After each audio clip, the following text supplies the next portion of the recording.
Slide 1. Lessons from Corinth. Praise the Lord, everybody. My name is Pastor Dan Diaz, and today I want to share what the Holy Ghost has stirred in my spirit from the Apostle Paul's letters to the Corinthians. These letters weren't just about correction, but they were about restoration. And guess what?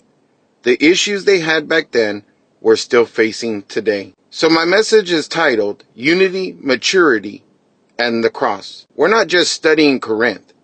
We're learning how not to become it. Slide 2. Is Christ divided? Paul asked, is Christ divided? Was Paul crucified for you? Were you baptized in the name of Paul? That question hits different. When you look around and see division in the church, they had spiritual gifts, but no spiritual unity. Sound familiar? We've got prophets and praise breaks, but still battle pride and pettiness. If your loyalty is more to a personality than to Christ, you're not following the shepherd. You're following the stage. Amen. Slide 3. Be careful how you build. Paul said each one should build with care. For no one can lay any foundation other than the one already laid, which is Jesus Christ. Their work will be shown for what it is, because the day will bring it to light. Ministry isn't about likes and lights. It's about the Lamb. God doesn't anoint ego, He anoints obedience. You can build it big, but if it's not built on Jesus, it won't stand. Gold will last, but glitter burns. Slide 4. Knowledge puffs up, love builds. Paul writes, we all possess knowledge, but knowledge puffs up, while love builds up. Just because you know Scripture doesn't mean you're walking in love.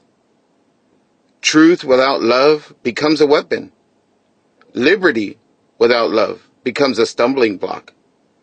Paul said, lay it down, not because it's wrong, but because love is greater than your rights. Amen. Slide 5. Can you drink from both tables? Paul said, you cannot drink the cup of the Lord and the cup of demons too. That's not about diet. That's about devotion. You can't shout on Sunday and sin on Saturday. There's no neutral table. You either eat with the king or you're snacking on compromise. Holiness isn't legalism. It's loyalty. Hallelujah. Slide 6. All things to all people. Paul said, I have become all things to all people. I do this for the sake of the gospel. He laid down comfort, status, and rights, not because he was weak, but because he was strong. He loved the lost more than he loved being right. You don't need a spotlight to carry the cross. Slide 7. God is not a God of confusion. Paul wrote, God is not a God of disorder, but peace. We believe in tongues. We believe in prophecy. But Paul made it clear, spirit without structure brings confusion, not revival. Don't silence the spirit, but do shepherd the move. Slide 8. Gifts need guidance. Paul said everything must be done so that the church may be built up. Let all things be done decently and in order. The gifts are edifying, not entertaining. Prophecy isn't performance. Tongues aren't noise. It all must point to Jesus. If they can't hear God when you speak, you're not being spiritual. You're being selfish. Slide 9. The church is God's temple. Paul said, if anyone destroys God's temple, God will destroy them. For God's temple is sacred and you together are that temple. That's not just a building, it's the body of Christ.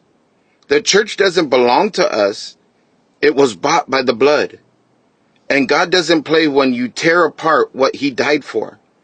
We better build like it's holy, because it is. Slide 10. Final challenge. From chaos to covenant. So I close with this. Stop repeating Corinth's mess. Start becoming the church Corinth never fully became. We are called to be unified. We are called to be holy. We are called to walk in the power and order of the Spirit. Stop asking, what can I get away with? And start asking, what brings him glory? Let's build like Paul. What sacrifice?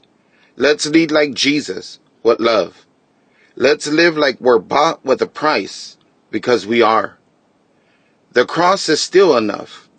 The Spirit is still moving, and the church is still God's only plan. Now go build something eternal, something holy, something that lasts. God bless.